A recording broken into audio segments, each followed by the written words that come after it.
Sementara itu pemirsa, pemungutan suara ulang dilakukan di TPS 43 di Jalan Purwakarta, Menteng, Jakarta Pusat.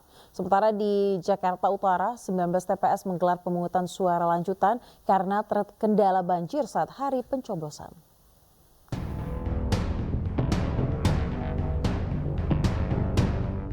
Pemungutan suara ulang pemilu 2024 digelar KPU Kota Jakarta Pusat di TPS 43 yang berlokasi di Jalan Purwakarta, Menteng.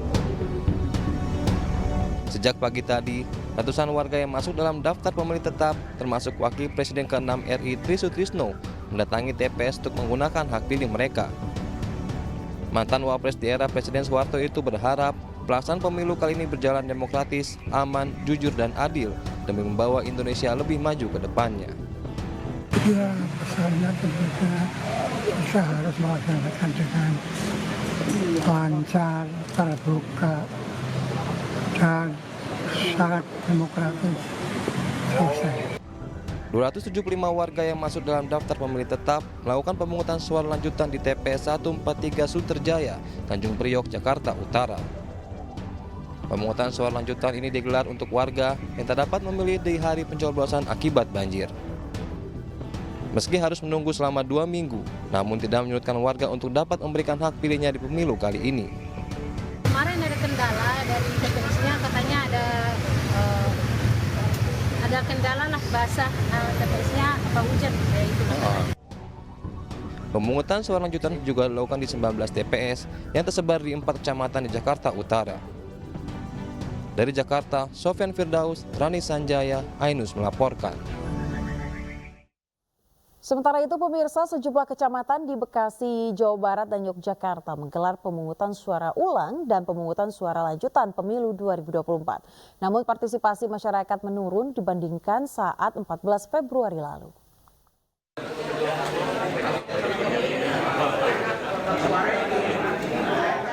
KPUD Kota Bekasi, Jawa Barat menggelar pemungutan suara lanjutan di 26 TPS yang ada di 3 kecamatan. Salah satunya di Kecamatan Rawalumbu, Kota Bekasi. Pemungutan suara lanjutan hanya untuk pemilihan caleg DPRD Provinsi Jawa Barat, namun sayangnya partisipasi masyarakat menurun. Adapun pemungutan suara lanjutan ini atas rekomendasi Bawaslu setelah adanya kekurangan surat suara pada hari pencoblosan 14 Februari lalu. Kami Bawaslu Kota Bekasi sudah mengirimkan surat rekomendasi untuk melaksanakan pemungutan suara lanjutan dan juga pemungutan suara ulang. Hasil dari rekomendasi tersebut, KPU menjawab untuk melaksanakan pemungutan suara lanjutan pada hari ini, hari Sabtu. Ada di Kecamatan Rawalumbu, Kecamatan Mustika Jaya, dan juga ada juga di Bekasi Timur. Sementara itu, 21 TPS di Kabupaten Sleman, Yogyakarta menggelar pemungutan suara ulang dan pemungutan suara lanjutan secara serentak. Hal ini dilakukan karena terjadi pelanggaran saat pelaksanaan pemungutan suara 14 Februari lalu. Di antaranya ada 21 orang yang melakukan intimidasi kepada petugas KPPS dan memaksa mencoblos padahal tidak masuk dalam DPT dan DPTB. Itu menindaklanjuti, maka di tanggal 24 Februari serentak itu dilakukan PSU dan PSL seluruh daerah istimewa Yogyakarta, terdapat di 3 kabupaten kota, di Sleman, di Kota, dan di Bantul. Itu termasuk yang kota ada tambahan 1 itu 20. Iya, di kota itu ada 3, 1 di TPS khusus, di Lapas itu ada 2 TPS, TPS 901 sama 902, dan 1 lagi di Kuncen. Sementara itu, antusiasme warga untuk mengikuti pemungutan suara ulang cenderung menurun dibanding 14 Februari lalu. Tim Liputan iNews melaporkan. 5 orang meninggal dunia dan ratusan pasien dirawat akibat penyakit demam berdarah di Jombang, Jawa Timur. iNews Pagi akan segera kembali.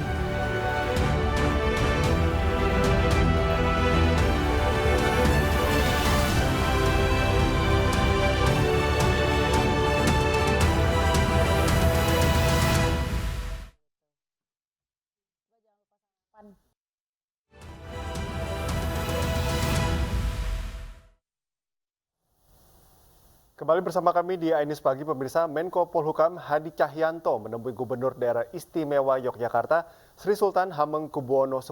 Ya, dalam pertemuannya pemirsa, Hadi dan Sri Sultan membahas kondisi pemilu 2024 yang saat ini terjadi di Indonesia.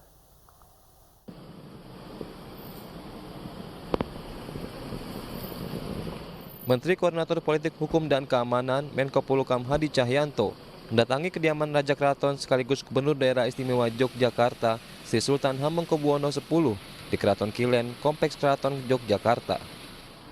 Setibanya di Keraton Kilen, Hadi Cahyanto langsung masuk untuk menemui Sri Sultan. Mereka kemudian melakukan pertemuan secara tertutup selama hampir 2 jam.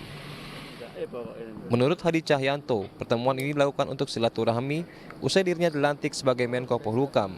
Selain itu, Hadi dan Sri Sultan juga sempat membahas kondisi di Indonesia saat ini pasca pemilu 2024. Ini adalah silaturahmi biasa. Saya menyampaikan bahwa saya baru saja dilantik menjadi Menteri Polhukam dan saya mohon doa restu tentunya kepada masuk dalam. Kami bercerita banyak, cerita yang ringan-ringan saja, dan kami juga menyinggung terkait pasca pemilu ini sangat baik, sangat kondusif, sehingga situasi yang seperti ini tetap tentunya kita koordinasi untuk kita jaga dan pertahankan. Hadi mengungkapkan bahwa dirinya mendapatkan ujangan dari Sri Sultan agar tetap menjaga keamanan dan kondusivitas negara Indonesia. Dari Yogyakarta, Heru Trijoko, iNews melaporkan. Calon Presiden nomor urut 3 Ganjar Pranowo meyakini koalisi partai politik pengusungnya tegas mendukung pengguliran hak angket. Dengan dukungan tambahan dari partai koalisi Anies Muhaimin, wacana hak angket sangat mungkin terrealisasi.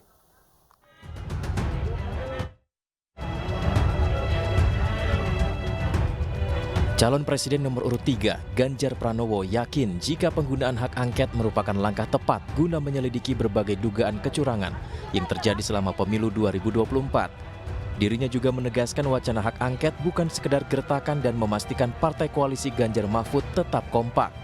Hal ini menjawab keraguan publik di mana sebelumnya Majelis Kehormatan P3 menilai hak angket kecurangan pemilu tidak perlu dilakukan. Angket itu adalah cara terbaik ketika kemudian hari ini kondisi pemilunya seperti ini. Kan ada cerita Sirekap, kan ada cerita server di Singapura. Sementara KPU mengatakan enggak kok di tempat kita, loh ini masih satu mengatakan IP-nya saja ada kok masih dibantah. Terus kemudian yang kedua, bagaimana cerita yang ada di lapangan, bagaimana aparatur dan sebagainya. Kan yang paling bagus untuk bisa mengklarifikasi semuanya ini, ya sudah penggunaan hak pengawasan, hak konstitusi dari DPR untuk kemudian membuat penyelidikan itu paling bagus, paling fair. Tapi kami tidak pernah menggertak, kami menyampaikan cara yang biasa saja. Ada banyak cara sebenarnya, angket boleh atau raker komisi 2 aja deh, segera. Ya sampai dengan tanggal 15 kemarin alternatif kita sampaikan. Saya kira kita kompak dulu. Sementara itu berbagai langkah dilakukan Partai Koalisi Prabowo Gibran untuk menghindari wacana hak angket terrealisasi. Dilantiknya Ketua Umum Partai Demokrat Agus Harimurti Yudhoyono sebagai Menteri ATR BPN diyakini menjadi salah satu cara agar langkah koalisi Ganjar Mahfud dan Anies Muhaimin semakin sempit. Ya kalau hak angket kan hak politisi DPR. Tapi Partai Golkar dan koalisinya itu pasti akan menolak. Dan kedua, koalisi presiden sampai saat ini adalah bertambah dengan Mas AHY masuk. Jadi yang di luar pemerintah semakin sedikit. Mengacu pada Undang-Undang Nomor 17 Tahun 2014 tentang MD3, hak angket sedikitnya harus diusulkan paling sedikit oleh 25 anggota DPR dan lebih dari 1 fraksi. Usulan nantinya akan resmi menjadi hak angket DPR jika mendapat persetujuan rapat paripurna yang dihadiri dan disetujui oleh lebih dari setengah anggota DPR yang hadir dalam rapat tersebut. Saat ini parpol pendukung Ganjar Mahfud yang diisi dengan PDIP dan P3 memiliki 147 kursi di DPR, ditambah dengan parpol pendukung Anies Muhaimin 167 kursi, maka jumlah total parpol pendukung hak angket sebanyak 314 kursi.